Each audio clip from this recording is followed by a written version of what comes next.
guys, it's Megan with Vigilante Vibes, and I am here to talk about another character and explain who they are from the upcoming movie that comes out on Valentine's Day. Tickets are out now, so go buy them. For Captain America Brave New World, we're going to talk about the leader today. We haven't seen too much of him in Captain America Brave New World trailers, but I'm sure many of you remember him from the Incredible Hulk movie. So, who is he? What's his deal? What can we expect from the fourth installment of Captain America? I'm going to tell you. The leader, aka Samuel Stearns, is a character whose history differs substantially between Marvel Comics and now the MCU. For anyone curious, the Incredible Hulk movie is an MCU movie. Marvel has the rights to the movie, not the Incredible Hulk himself. That still belongs to Universal. So when all the news broke that Marvel has the rights to Incredible Hulk, just the movie. Just the movie. So, there's also the credit scene involving Tony Stark, so whatever. Anyways, he's the sworn nemesis of the Incredible Hulk and isn't usually associated with Captain America, but with a solo Hulk MCU film looking pretty unlikely, his involvement with the fourth Captain America installment makes sense. His arrival also gives us a few clues as to what role will entail when compared to his comic book origins.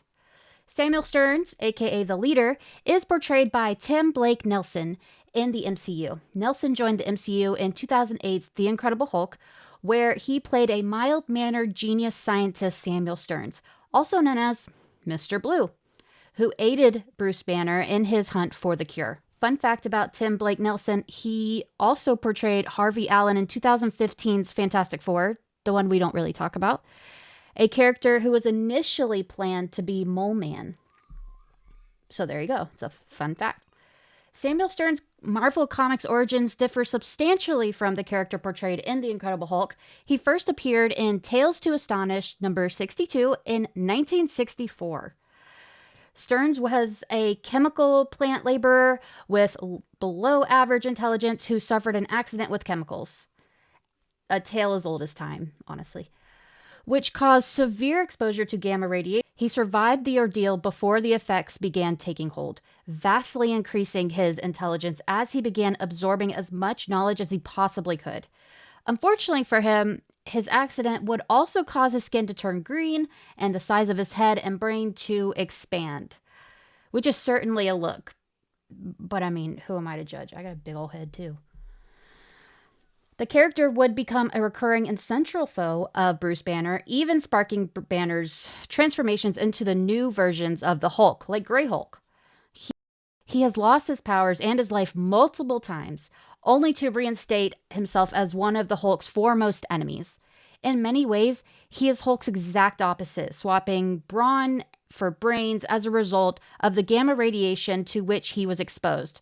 So it's through his superior intellect that the leader is able to stand up to and even defeat Bruce Banner and come close to enacting his plans for world domination, which is another tale as old as time. Like many figures in the MCU's villain roster, leader's threat levels are rooted in his intelligence and the technology it helps him make. His intelligence is comparable to Hulk's strength, which seemingly has no upper limit on the information that he can retain. Unfortunately for him, this expanded brain capacity has also led to an overinflated ego that can often cause the downfall of its own crazy schemes. He has also demonstrated the ability to telepathically control minds with just a touch, which comes into my theory a little later. His technological prowess has culminated in the invention of a personal army of synthetic servants he dubs humanoids, which he commands to enact his whims. Other notable inventions include his Kinetron mitts, which can reflect the Hulk's powers back at him, teleportation devices, sentient computers, and devices that allow him to control minds, specifically Hulk's. It is this latter invention that may play into an integral role in Captain America Brave New World. I hope that's what it is, because that would be really cool. Now, how does this impact Captain America Brave New World? clues from the exclusive footage suggest that he will be pursuing his megalomaniac goals through his mind control, as he seemingly makes an attempt on the president's life with a hypnotized super soldier. This tracks with his MO in Marvel Comics and suggests that the MCU will be debuting the Hulk villain in a faithful, comic-accurate manner. Which I hope. That at the end of the day, that's what I ask for.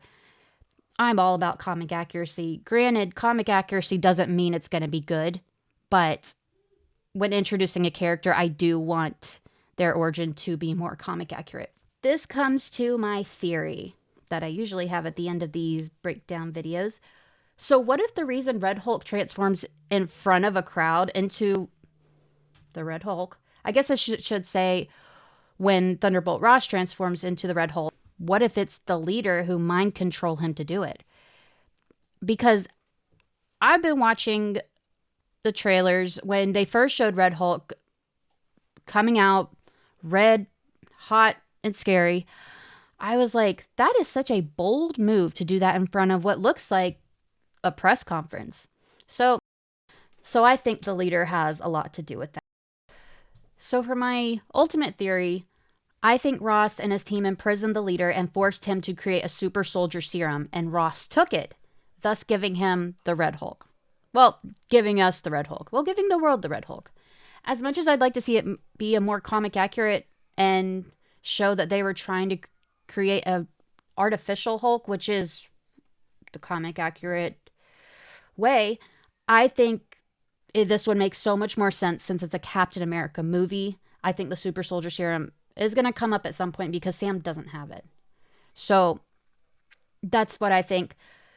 That's my theory. Let me know in the comments. Let me know if there's any other characters you want to break down on, because I actually love doing these. So, like I said, let me know in the comments.